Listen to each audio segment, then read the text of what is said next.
बरोबर आहे. वेळ जेवढी दिलेली होती तुम्हाला लेक्चरसाठी जॉईन होण्यासाठी ती संपलेली आहे. तर जेवढी मुलं असतील त्यांचं स्क्रीनशॉट काढून ठेवलेला आहे आणि कुठल्याही प्रकारचा साऊंड ऑन करायचं नाही, फक्त ऐकायचं काम करायचं आहे. काही प्रॉब्लेम असेल तर फक्त सांगायचं, तेवढंच काम करायचं. आता आपण अहवालाचा शेवटचा पॉईंट जो आहे तो अभ्यासणार आहोत. त्याच्या अगोदर आपण अहवाल लेखनाची वैशिष्ट्ये हे आपण काल अभ्यासलेलं आहे. त्याच्यामध्ये 5 वैशिष्ट्ये जे आहेत ते आपण अभ्यासलेली आहेत. आज शेवटचा जो पॉईंट आहे आपण थोडक्यातच घेणार आहोत, म्हणजे लगेचच आपला हा टॉपिक संपेल.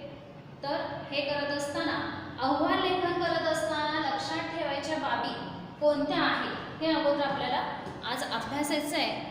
कोणकोणत्या घटकांचा समावेश होतो आणि अहवाल लेखन करत असताना त्या गोष्टी का गरजेच्या असतात हे अभ्यासणार आहोत. तर आपण कुठल्याही लेखनामध्ये बघा, वक्तृत्व स्पर्धा असेल, निबंध स्पर्धा असेल, लिहित असताना, लेखन करत असताना, विषयाची मांडणी करत असताना एक लालित्यपूर्ण लेखन जर असेल तर त्याचा प्रभाव प्रत्येकावर म्हणजे वाचणाऱ्यावरती होत असतो आणि त्यासाठी लालित्यपूर्ण लेखनाची गरज आपल्याला भासते.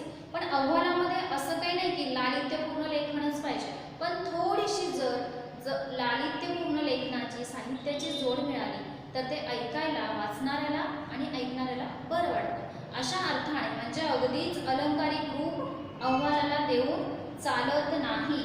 थोडंसं लालित्यपूर्ण भाषा अहवालामध्ये चालत नसते, तर ती भाषा न वापरता हा प्रॉब्लेम्स येतो. मुलं वेळेमध्ये जॉईन होत नाहीत, नंतर तास सुरू असताना सारखं ॲडमिट करून घ्यावं लागतं तुम्हाला. तर वेळ जी दिलेली आहे ती जरा पाळत चला. एक चांगल्या सवयी ज्या असतात त्या लावून घेत चला, म्हणजे आपल्यामुळे दुसऱ्याला, पुढच्या व्यक्तीला त्रास होतो याचं थोडंसं भान ठेवत चला. ही गोष्ट थोडीशी लक्षात येऊ द्या तुमच्या. आता ठीक आहे, तर अहवाल लेखन करत असताना कोणकोणत्या गोष्टी लक्षात ठेवायच्या आहेत हे आज आपण पाहणार आहोत. ते पाहत असताना अहवाल लेखन करायचं आहे. लेखन करत असताना भाषा कशी असली पाहिजे हे आपण अभ्यासलेलं आहे. लेखनाचं स्वरूप कसं असलं पाहिजे, त्याच्यामध्ये निपक्षपातीपणा नसला पाहिजे, शब्द मर्यादा कशा पद्धतीनं असली पाहिजे हे सगळं आपण पाहिलं. पण ते सगळे नियम, ते वैशिष्ट्य वापरून लेखन करताना नेमक्या कोणत्या शब्दामध्ये मांडणी केली पाहिजे हे अतिशय महत्त्वाचं आहे.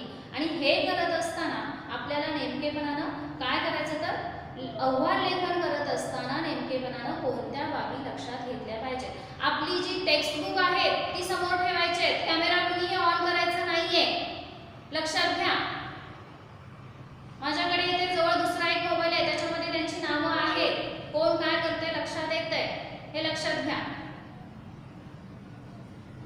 तर हे करत असताना आपल्याला अहवालामध्ये महत्त्वाचे मुद्दे कोणते ते करत असताना लालित्यपूर्ण लेखन अगदीच आणायचं नाहीये, म्हणजे अलंकारिक भाषा वापरून फक्त मनोरंजन करायचं नाही अहवालाच्या माध्यमातून. तर त्या कार्यक्रमाचा, त्या संस्थेचा, कंपनीचा एक आढावा जो आहे तो आपल्याला अहवालाच्या माध्यमातून द्यायचा आहे. मग ते वाचत असताना किंवा ऐकत असताना एक कंटाळा येऊ नये, कंटाळावाना वाटू नये, त्यासाठी छोटी छोटी वाक्यरचना जर केली तर चालू शकते. अगदीच अलंकारिक रूप भाषेमध्ये येऊ द्यायचं नाही. मग ते करत असताना काही ठिकाणी बघा, एक उदाहरण दिलेलं आहे आपल्या पुस्तकामध्ये शिक्षणाच्या संदर्भात, म्हणजे शैक्षणिक क्षेत्रामधलंच हे उदाहरण आहे. शिक्षणाच्या संदर्भात सुप्रसिद्ध कोठारी कमिशन यांनी दिलेला जो अहवाल होता त्याच्यामध्ये एक सुरुवात करत असताना, अहवालाची सुरुवात करत असताना एक छान असं वाक्य त्यांनी दिलेलं आहे. ते वाक्य म्हणजे the destiny of India is being shaped in her classrooms.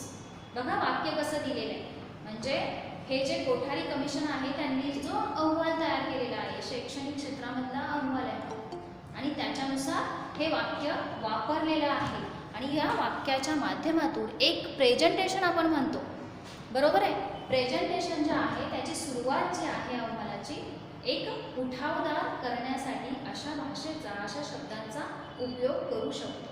म्हणजे नेमकेपणानं अगदीच लालित्य स्वरूप, लालित्य साहित्याचं स्वरूप न आणता आपल्याला ते करता आलं पाहिजे. त्यासाठी एक सरळ साधी सोपी वाक्यरचना असेल तर ती आपण घेतली पाहिजे. अशा पद्धतीनं शैक्षणिक क्षेत्रामध्ये हे जे आहेत सुप्रसिद्ध कोठारी कमिशन त्यांनी जो अहवाल तयार केलेला होता आणि तो अहवाल सादर करत असताना एक छान असं प्रेझेंटेशन करण्यासाठी त्यांनी एक छान अहवालामध्ये सुरुवात करून देण्यासाठी हे वाक्य घातले होते. The Destiny of India is being shaped in her classrooms. म्हणजेच काय तर भारताच्या भविष्याची जडणघडण शाळेमधील वर्गखोल्यामध्ये होत असते असं त्यांना सांगायचं होतं. आणि अशा पद्धतीनं त्यांनी त्या अहवालाची सुरुवात केलेली होती. अशा पद्धतीनं आपला अहवाल अगदी म्हणजे साजेसा, कुणालाही कंटाळा येणार नाही अशा पद्धतीनं भाषेची सुरुवाती करावी लागते. त्यासाठी थोडंसं लालित्य साहित्याचं रूप जरी घ्यावं लागलं तरी चालत असतं, पण नेमकेपणानं अगदीच अलंकारिक रूप आणता कामा नये. म्हणजे फक्त मनोरंजन म्हणून अहवालाकडे पाहायचं नाही, तर अगदी समजून घेता आला पाहिजे. ते समजून घेत असताना कंटाळा नाही आला पाहिजे अशा शब्दरचना वापरता आल्या पाहिजे. म्हणजे आपण निबंध लेखनामध्ये वगैरे सूत्रसंचालन करत असताना विविध भाषेचा वापर करतो, भाषेची सरमिसळ करतो. अशा पद्धतीनं भाषा वेगवेगळी भाष्यरचना वापरून आपल्याला अहवाल तयार करता आला पाहिजे. त्यासाठी सुरुवात जी असते बघा, कुठलाही कार्यक्रम असेल तर सुरुवात अत्यंत महत्त्वाची असते. कारण first impression is best impression असं म्हणतो आपण. आणि त्यासाठी ह्या शैक्षणिक क्षेत्रामधलं हे उत्तम असं उदाहरण दिलेलं आहे. कोठारी कमिशनचा जो अहवाल आहे, शैक्षणिक क्षेत्रातील अहवाल जो आहे त्याच्यामधलं हे उदाहरण आहे. त्यांनी काय म्हटलेलं आहे, विद्यार्थ्यांच्या बाबतीत म्हणजे आपल्या भारताची जी जडणघडण आहे त्यासाठी काय सांगितलेले तर the Destiny of India is being shaped in her classrooms. म्हणजेच काय तर भारताच्या भविष्याची जडणघडण प्रत्येक शाळेतील वर्गखोल्यामध्ये होत असते आणि त्यासाठी विद्यार्थ्यांची फार मोठ्या प्रमाणात प्रोग्रेस होणं गरजेचं आहे. आता हा अहवाल आपल्याला लक्षात येतो, ह्या वाक्यावरून लक्षात येतो की शाळेच्या संदर्भातील विद्यार्थ्यांच्या प्रगतीच्या संदर्भातील हा अहवाल आहे. म्हणजे या वाक्यातून काय काय लक्षात येते अशा पद्धतीची वाक्यरचना अहवालामध्ये असणे गरजेचे असते. म्हणजे विद्यार्थ्यांची प्रगती कोणत्या गोष्टीवरती अवलंबून असते, मग शाळा आल्या, शिक्षक आले, पालक आले, हा संदर्भ ठेवून आपल्याला अहवालामध्ये वाक्यरचना करावी लागते आणि त्या पद्धतीनं अहवाल हा तयार करावा लागतो. त्यासाठी हे सुंदर असं उदाहरण वापरलेलं आहे. अशा पद्धतीनं अशा छान छान वाक्यांची एक सुरुवात अहवालाला एक छान आणि वेगळं स्वरूप देऊ शकते आणि तो अहवाल यशाच्या दृष्टीने योग्य ठरू शकतो. त्यासाठी मग कोणकोणत्या बाबी आवश्यक असतात हे पाहत असताना एक लालित्यपूर्ण मार्गदर्शक प्रेरक वाक्य जे असतात त्याची गरज तर असतेच. म्हणजे आपण काय होतो, एखाद्या वाक्याने इन्स्पायर होतो, एखाद्या वाक्याने आपल्याला प्रेरणा मिळत असते. मोटिवेटिव्ह करण्यासाठी असे भाषणं असतात, वक्तृत्व स्पर्धा असतात, त्याच्यामधून सुद्धा आपण काही वाक्य ऐकून, एखाद्याचं भाषण ऐकून आपण इन्स्पायर होतो. आपल्याला सुद्धा असं काहीतरी केलं पाहिजे असं वाटायला लागतं. म्हणजे अशी प्रेरक वाक्यरचना जी आहे, इतरांना प्रेरणा मिळेल अशी वाक्यरचना अहवालामध्ये असणे गरजेचे आहे. त्यासाठी कोणत्या नेमक्या बाबी आवश्यक आहेत हे आपल्याला पाहायचं आहे. सगळ्यात पहिला पॉईंट म्हणजे अहवाल लिहिणाऱ्या व्यक्तीला संबंधित विषयाची चांगली जाण असावी. म्हणजे जी व्यक्ती अहवाल लिहिणार आहे, जसं पेपर लिहिणाऱ्या विद्यार्थ्याला अभ्यासाची जाण असेल तर उत्तर चांगलं येणार आहे, उत्तर लिहिता येणार आहे. बरोबर आहे, तुम्हाला अभ्यास असेल, त्या विषयाचा व्यवस्थित अभ्यास केला असेल तर तुम्हाला उत्तर चांगलं लिहिता येईल. जर अभ्यासच नसेल तर तुम्हाला व्यवस्थित प्रेझेंटेशन करता येणार नाही, कसंही आठवेल तसं तुम्ही लिहिणार. यासाठी अहवाल लिहित असताना त्याची जाण असणं गरजेचं आहे आणि त्यासाठी कार्यक्रमाची माहिती अगदी सुरुवातीपासून शेवटपर्यंतचा कार्यक्रमाचा आढावा त्या व्यक्तीला असणं गरजेचं आहे. तरच मुद्द्यानुसार क्रमानुसार प्रेझेंटेशन येणार आहे. त्यासाठी त्याची माहिती लिहिणाऱ्या व्यक्तीकडे असणे गरजेचे आहे. सगळ्यात महत्त्वाची गोष्ट अहवाल लेखनामध्ये. नंतर काय सांगितलेलं आहे तर जे घडले, जसे घडले त्यावर आधारित अहवाल लेखन करता आले पाहिजे. म्हणजे आपल्याला काही सविस्तर वृत्तांत नाही द्यायचं आहे, जसं घडलंय तसंच्या तसं टाईम टू टाईम लिहायचं नाही आहे. अहवाल लिहित असताना एक स्वरूप असतं, ते आपल्याला डोळ्यासमोर ठेवावं लागतं. त्याचा आराखडा असतो, त्या आराखड्यानुसार आपल्याला अहवाल लिहावा लागतो. ते लिहित असताना कार्यक्रमामध्ये जे मेन आहेत घटक ते तर अहवालामधून मिस नाही झाले पाहिजे. तर सगळ्या महत्त्वाच्या घटना आहेत, बाबी आहेत त्या अहवालामध्ये आल्या पाहिजे. अशा पद्धतीनं खूप मोठा जरी कार्यक्रम असेल तर त्याचं स्वरूप छोटंसं करून अहवाल लिहिता आला पाहिजे. स्वरूप छोटं जरी असलं तर कार्यक्रमाचा संपूर्ण डाटा जो आहे त्या अहवालामध्ये आला पाहिजे. अशा पद्धतीनं अहवालाची रचना करता आली पाहिजे, लिहिता आला पाहिजे. नंतर काय सांगितलं तर अहवाल लेखनासाठी भाषेवर प्रभुत्व असणे फार गरजेचे असते. म्हणजेच काय, ते सगळ्यात महत्त्वाचा घटक आहे भाषा. भाषा जर आपली व्यवस्थित असेल, शब्दाचा अर्थ आपल्याला जर व्यवस्थित कळत असेल तर आपण ती शब्दरचना अहवालामध्ये वापरू शकतो. त्यासाठी भाषेवरती प्रभुत्व असणं गरजेचं आहे. भाषेवरती प्रभुत्व असणं म्हणजे फक्त बोलायला येणं असं नाही, तर ती भाषा नेमकेपणानं आपल्याला व्यवहारामध्ये, लेखनामध्ये मांडता आली पाहिजे. तर त्या भाषेवरती त्या व्यक्तीचं प्रभुत्व असतं आणि अशीच व्यक्ती अहवाल व्यवस्थित लिहू शकते. त्यासाठी भाषेची जाण असणं, भाषा समजून घेणं, शब्दाचे अर्थ असतील, मिनिंग असतील ते समजून घेणे फार महत्त्वाचे असते. सांस्कृतिक कार्यक्रमाचे जे अहवाल असतात त्याचं लेखन करत असताना काय होतं, बोलके सजीव चित्र आपल्याला उभे करता आलं पाहिजे. म्हणजे एखाद्या आपल्याला स्टोरी वाचताना बघा, आपण एखादी गोष्ट वाचताना किंवा ऐकताना ते चित्र समोर उभं राहतं. चित्र समोर उभं राहतं त्यामुळं काय होतं तर नेमकेपणानं आपल्याला त्या कथेतला, स्टोरीतला अर्थ समजत असतो. अशा पद्धतीनं सांस्कृतिक कार्यक्रमामध्ये जे अहवाल असतात ते अहवाल वाचत असताना तो चार्ट जो आहे तो डोळ्यासमोर उभा करता आला पाहिजे. अशा पद्धतीनं वाक्यरचना असली पाहिजे. नंतर काय सांगितलेलं आहे, आवश्यक बाब असणारी सारांश रूपाने संक्षिप्त लेखन करता आले पाहिजे. सगळ्यात महत्त्वाचं आहे, पुस्तक आहे, खूप अभ्यास झालाय, टोटल धडा आपला पाठ आहे. मग कुठलाही प्रश्न विचारला तर सगळा धडाच उतरून काढायचा नाही चालणार, 0 मार्क पडणार. का तर नेमकेपणानं कोणते मुद्दे आले पाहिजे, नेमकेपणानं या प्रश्नाला अनुसरून कोणतं उत्तर आलं पाहिजे.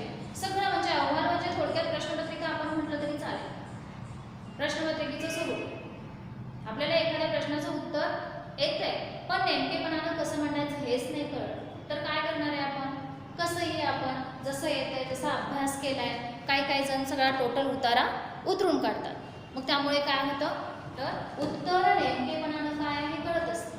त्यासाठी संक्षिप्त रूपामध्ये अहवाल लिहिता आला पाहिजे. आपण काय त्या कार्यक्रमामध्ये केलेले आहे, उपक्रम कोणता राबवलेला आहे, तो कशा पद्धतीने सक्सेस झालेला आहे, पुढच्या उपाययोजना काय असणार आहे, भविष्याच्या दृष्टीने त्या कार्यक्रमातून आपल्याला काय घ्यायचं आहे, ह्या सगळ्या सविस्तर गोष्टींचा वृत्तांत जो आहे तो आपल्याला अहवालामध्ये लिहिता आला पाहिजे. ते फार महत्त्वाचं असतं आणि ते फार अगदी फापड कसाला लिहायचं नाही, तर शॉर्ट नोट्स म्हणतो आपण त्या पद्धतीनं छोट्या छोट्या वाक्यरचनेमध्ये, छोट्या छोट्या शब्दामध्ये ते संक्षिप्त रूप जे आहे ते मांडता आलं पाहिजे. ते फार गरजेचं असतं. म्हणजे एका वाक्यात बरंच काही सांगून जाणारं असं वाक्य आपल्याला लिहिता आलं पाहिजे. त्यासाठी भाषेवरती प्रभुत्व असणं गरजेचं आहे, भाषा योग्य असणं गरजेचं आहे. सगळ्यात महत्त्वाचं म्हणजे भाषाचा अभ्यास फार महत्त्वाचा आहे. त्याच्या पुढचा पॉईंट काय सांगितलेला आहे, सहज, सोपी, स्वाभाविक लेखनशैली असावी. सहज आणि सोपी, स्वाभाविक म्हणजे आपल्या स्वभावानुसार बोलता आलं पाहिजे, लिहिता आलं पाहिजे. उगीचच आव आणायचं नाही कोणत्या गोष्टीचं, मला ते तर कळत नाहीये पण कळल्याचा आव आणायचा असं जर झालं तर तो मूळचा स्वभाव नसतो. आपण आव आणतो, तो आव आणून अहवालामध्ये चालत नाही. म्हणजे स्वभावानुसार व्यक्तींचे स्वभाव जे आहेत त्याच्यानुसार आपली अहवालामध्ये लेखनशैली असली पाहिजे. त्यासाठी भाषेची रचना जी आहे सरळ असावी, सोपी असावी, साधी असावी. म्हणजे साधेपणातून, नेमकेपणातून आपल्याला आपलं प्रेझेंटेशन जे आहे, आपल्या कार्यक्रमाचा आढावा जे आहे तो पुढच्या व्यक्तीला मांडता आला पाहिजे, कळवता आला पाहिजे आणि त्या व्यक्तीने तो समजून घेतला पाहिजे. अशा पद्धतीनं भाषेची रचना जी आहे ती सरळ, साधी, सोपी आणि स्वाभाविक असली पाहिजे. त्याचबरोबर अलंकारिक, नाट्यपूर्ण, अतिशयोक्तीपूर्ण वर्णन चालत नाही, अहवालामध्ये नाही चालत. आपण म्हणतो सांस्कृतिक वगैरे ह्या कार्यक्रमामध्ये नाट्यपूर्ण वर्णन चालतं, सांस्कृतिकमध्ये चालत असतं. म्हणजे आपण एक लालित्यपूर्ण लेखन, वाचन करत असतो ते चालत असतं, पण अहवालामध्ये ते नाही चालत. व्यवस्थित शिस्तबद्धपणा आणि औपचारिकपणा फार महत्त्वाचा असतो. तिथं अनौपचारिक कुठलीही भाषा वापरता येत नसते. म्हणजे एक शिस्त जी असते ती अहवालामध्ये आपल्याला प्रेझेंट करावी लागते. त्यातून काहीतरी प्रेरणा मिळते असं एखादं वाक्य आपण वापरलं तर चालेल, पण अगदीच अलंकारिक भाषा वापरून अहवालामध्ये चालत नसते, ते तिथे योग्य ठरत नाही. म्हणजे आपल्या संस्थेला, कंपनीला एक चुकीची दिशा ठेवणारा किंवा देणारा ठरत असतं. यासाठी अलंकारिक भाषेचा बऱ्यापैकी वापर टाळता आला पाहिजे. योग्य तिथं वाक्यरचना असली पाहिजे. एखादं वाक्य वापरून त्यातून बरंच काही आपण संस्थेच्या प्रगतीबद्दल सांगू शकतो अशी वाक्यरचना असेल तर ते चालू शकतो. पण अलंकारिक फार मोठ्या प्रमाणात भाषा वापरता येत नसते, अशा पद्धतीनं लेखन असायला लागते. त्याचबरोबर पुढचा मुद्दा काय सांगितलेला आहे बघा, व्यक्तीचे नावे, व्यक्तीची पदे चुकली जाऊ नयेत. म्हणजे शक्यतो अहवालामध्ये ही पदे दिलेली नसतातच आणि देऊ पण नाही. म्हणजे काय होतं, पदामध्ये एखाद्या वेळेस चूक झाली तर ती सगळ्यांच्या समोर येत असते. म्हणजे त्यांची नावे जी असतात, पदं जी असतात त्याचा उल्लेख बऱ्यापैकी टाळा. शक्यतो टाळता येईल तेवढा टाळा. काही अहवालामध्ये नावं असतात, त्यांची पदं असतात, पण अहवालामध्ये शक्यतो व्यक्तींची नावं असतील, पदे असतील तर ती टाळता आली पाहिजे. त्याचबरोबर घटनाक्रमही चुकवू नये. म्हणजे जो कार्यक्रमाचा घटनाक्रम आहे, वेळेनुसार सकाळी 10 पासून संध्याकाळी 5 पर्यंत कशा पद्धतीनं कार्यक्रम नियोजित केलेले आहेत, ते सादर केलेले आहेत, त्याचा क्रम मात्र चुकवता कामा नये. जी नावं आपण देतो, ज्या व्यक्तींची नावं दिलेली असतात, पदे दिलेली असतात, ती पदे चुकवून आपल्याला चालत नसते. नावामध्ये मिस्टेक चालत नसते. म्हणजे ह्या सगळ्या गोष्टींचा वापर आपल्याला करावा लागतो. हे सगळं, याचा सगळ्याचा अभ्यास करून अहवाल लिहावा लागतो. म्हणजे आपण बघतो अहवालामध्ये काही ठराविक व्यक्तींची नावं असतात, त्याची ओळख असते, त्यांच्या पदांची ओळख असते. ती ओळख करून देताना शक्यतो त्याच्यामध्ये चुका होऊ नये ही गोष्ट फार आवश्यक आहे. या गोष्टीचा अभ्यास अहवाल लेखन करणाऱ्याने करायला पाहिजे. ही फार महत्त्वाची बाब आहे. यानंतर मथळा असेल, तारीख किंवा वेळ असते, आपण ज्या ठिकाणी कार्यक्रम घेतो, ज्या ठिकाणचा अहवाल आहे ते स्थळ असेल, प्रमुख पाहुणे असतील, त्या पाहुण्यांबरोबर अध्यक्षस्थान कुणी भूषवलेलं आहे, यांची नावे जी असतात, पदे असतात, त्यांचा चुकीचा शब्दांचा वापर करू नये किंवा त्यांची नावं जी आहेत ती व्यवस्थित बरोबर नावं अहवालामध्ये आली पाहिजे. त्यांची जी पदं आहेत ती सुद्धा योग्य पद्धतीने उच्चारली गेली पाहिजे, लिहिली गेली पाहिजे. याची दक्षता अहवाल लिहिणाऱ्याने घेतली गेली पाहिजे. ही फार मोठी आवश्यक बाब आहे. त्याचबरोबर अहवालाच्या विषयाचे स्वरूप, त्याचबरोबर वेगळेपण जे आहे, म्हणजे अहवालातील वेगळेपण सुद्धा जाणून घेणं गरजेचं असतं. त्यासाठी आपला अहवाल इतर अहवालापेक्षा कशा पद्धतीनं वेगळा आणि चांगला आहे हे सुद्धा प्रेझेंट करणं फार महत्त्वाचं आहे. म्हणजेच अहवालामध्ये स्वरूप जे आहे, वेगळेपण आहे, वैशिष्ट्य बारकाव्याने आपल्याला टिपता आले पाहिजे. ही वैशिष्ट्य टिपता आली तरच अहवाल आपला दर्जेदार होणार आहे. त्याचा आढावा समोरच्या व्यक्तीला घेत असताना काहीतरी पॉझिटिव्ह थिंकिंग होणार आहे. अहवालाच्या माध्यमातून त्या संस्थेचं, त्या कंपनीचं काहीतरी एक प्रगतीच्या दृष्टीने कुठेतरी पाऊल आहे का, पाऊल उचललेलं आहे का हे पाहिलं जातं. म्हणजे प्रगतीची दिशा, प्रगतीचा चार्ट जो आहे तो चढता आहे किंवा खाली घसरलेला आहे हे सुद्धा अहवालाच्या माध्यमातून तपासलं जाऊ शकतं. त्यासाठी याच्यामध्ये स्वरूप, वेगळेपण आणि आपल्या कार्यक्रमाची वैशिष्ट्ये जी आहेत ती आपल्याला नीट बारकाव्याने टिपता आली पाहिजे. त्याच्यामध्ये बारकावा असला पाहिजे आणि ते वेगळेपण आपल्याला अहवालामध्ये देता आलं पाहिजे. यासाठी कार्यक्रमाचा, उपक्रमाचा अभ्यास असणं गरजेचं आहे. अभ्यासू व्यक्तीशिवाय अहवाल लिहिणं शक्य होत नाही. प्रत्येक गोष्टीचा, कार्यक्रमाचा बारकाईने अभ्यास केला गेला असला पाहिजे. म्हणजे सूक्ष्म निरीक्षण पद्धती जी असते ती सूक्ष्म असली पाहिजे. छोट्या छोट्या गोष्टींचं निरीक्षण अहवाल लेखन करणाऱ्याने केलं पाहिजे. कुठली सुद्धा छोटी गोष्ट नजरेतून चुकता कामा नये. अशा पद्धतीनं निरीक्षण क्षमता जी असते ती अहवाल लिहिणाऱ्याकडे असली पाहिजे. तरच अहवाल लेखन हे प्रभावी होऊ शकतं. त्यासाठी अहवाल लिहिणारा व्यक्ती त्याच्याकडे ही गोष्ट आवश्यक आहे. म्हणजे निरीक्षण पद्धत, ऑब्झर्वेशन जे आहे ते खूप सूक्ष्म असलं पाहिजे. बारकाईने प्रत्येक कार्यक्रमाचं ऑब्झर्वेशन केलं असलं पाहिजे. त्याचबरोबर अहवाल लेखनात विषयाला विसंगत असलेले स्वमत, स्वविचार मांडू नयेत शक्यतो. बरोबर आहे. म्हणजे अहवाल लेखन करत असताना आपले स्वतःचे विचार लिहून चालत नाही. मला काय वाटतं त्यानुसार अहवाल लिहिता येत नसतो. कार्यक्रमाचा संपूर्ण डाटा आपल्याला ठेवायचा असतो. त्या कार्यक्रमाच्या डाट्यातून आपल्याला आपल्या संस्थेची, कंपनीची एक वेगळी नवीन ओळख, नवीन प्रगती दाखवायची असते.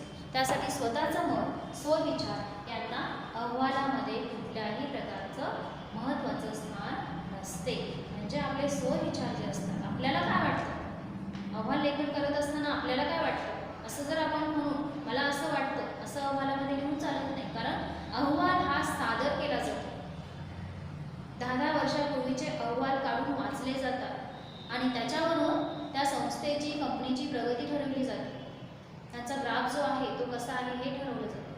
म्हणून स्वतःच्या विचाराला तिथं अजिबात महत्त्व नसते. आपले विचार तिथं अहवालामध्ये येता कामा नये, याची दक्षता अहवाल लिहिणाऱ्याने घेतली पाहिजे. हा फार महत्त्वाचा मुद्दा आहे. त्याचबरोबर अहवाल हा संबंधित कार्यक्रम आणि विषयाच्या स्वरूपानुसार लिहिला जावा. बघा, म्हणजे संबंधित कार्यक्रम जो आहे आणि त्या विषयाचं स्वरूप जे आहे त्याला अनुसरून जर आपण कार्यक्रम लिहिला तर त्याला महत्त्व आहे. उगीच कार्यक्रमाचं स्वरूप वेगळं आहे, कार्यक्रम एक आहे आणि आपण लिहितोय अहवाल वेगळाच, असं कधी होतं? जर कार्यक्रमाचा अभ्यास जर अहवाल लिहिणाऱ्याने केला नसेल तर. म्हणजे कार्यक्रम कोणता आहे, कोणत्या विषयावर डिपेंड आहे, स्वरूप काय आहे, ह्या सगळ्याचा अभ्यास नेमकेपणाने केला गेला असला पाहिजे. सांस्कृतिक कार्यक्रमाचं स्वरूप आहे आणि आपण वेगळाच शैक्षणिक अहवाल लिहितोय आणि त्याच्यामध्ये मग सगळेच कार्यक्रम, वार्षिक कार्यक्रमांचं नियोजन जे आहे ते जर आपण लिहिलं तर ते चुकीचं ठरतं. म्हणजे सांस्कृतिक कार्यक्रम म्हटलं की फक्त एकच घटक येतो, सांस्कृतिक. मग सांस्कृतिक अहवालामध्ये सांस्कृतिक कार्यक्रम कोणकोणते आहेत ते आपल्याला लिहावे लागतात. म्हणजे शैक्षणिक घटकामधील हा एक उपघटक आहे आणि उपघटकावरती आपल्याला अहवाल लिहायचा असेल तर तो तेवढाच उपघटक आपल्याला लिहिता आला पाहिजे. त्यासाठी सांस्कृतिक कार्यक्रम, त्याची माहिती, कोणकोणत्या पद्धतीचे उपक्रम असतील, कार्यक्रम असतील, साजरे केलेले आहेत, त्याचा आढावा आपल्याला देता आला पाहिजे. म्हणजे विषय कोणता आहे, स्वरूप कोणतं आहे हे अगोदर अभ्यासता आलं पाहिजे. त्याचा अभ्यास जेवढा नीट असेल, व्यवस्थित असेल, बारकाईने केलेला असेल तेवढा आपल्याला अहवाल हा व्यवस्थित लिहिता येणार आहे. त्यासाठी अहवाल लिहिणाऱ्या व्यक्तीला कार्यक्रमाचा अभ्यास असणे, त्याचे स्वरूप माहीत असणे, त्या कार्यक्रमाचा विषय माहीत असणे फार गरजेचे आहे. ह्या सगळ्या गोष्टी अहवाल लिहिणाऱ्या व्यक्तीला गरजेच्या असतात. ही एक आवश्यक बाब आहे. पुढचा मुद्दा काय सांगितलेला आहे, अहवाल हा संबंधित कार्यक्रम विषयानुसार लिहिलेला असला पाहिजे. तो अपुरा, अर्धवट किंवा विस्कळीत असता कामा नये. जे अहवाल आहे, अहवाल कसा असतो, कार्यक्रम संपल्यानंतर म्हणजे संपूर्ण कार्यक्रमाचा डाटा आपल्याला समोर ठेवायचा असतो. तो ठेवत असताना अर्धवट असेल तर म्हणजे आपण कार्यक्रम अर्धवट केलेला आहे. आपले कार्यक्रम जे आपण सादर केलेले आहेत, साजरे केलेले आहेत ते अर्धवट झालेले आहेत असं म्हणता येईल. म्हणजे हे करत असताना आपण अहवाल लिहित असताना समारोपापर्यंत संपूर्ण कार्यक्रमाचं स्वरूप आलं पाहिजे. ते फार गरजेचं असतं. कारण त्याशिवाय आपल्याला अहवाल लिहिता येणार नाही. हे करत असताना अहवालामध्ये कार्यक्रमाच्या सुरुवातीपासून शेवटपर्यंत सगळे बारकावे जे आहेत ते टिपता आले पाहिजे, पाहता आले पाहिजे आणि नेमकेपणानं त्याचं स्वरूप जे आहे ते अहवालामध्ये देता आलं पाहिजे. जर शेवटपर्यंत अगदी अहवाल लिहिला गेला असेल तर तो अहवाल अगदी प्रभावी होऊ शकतो.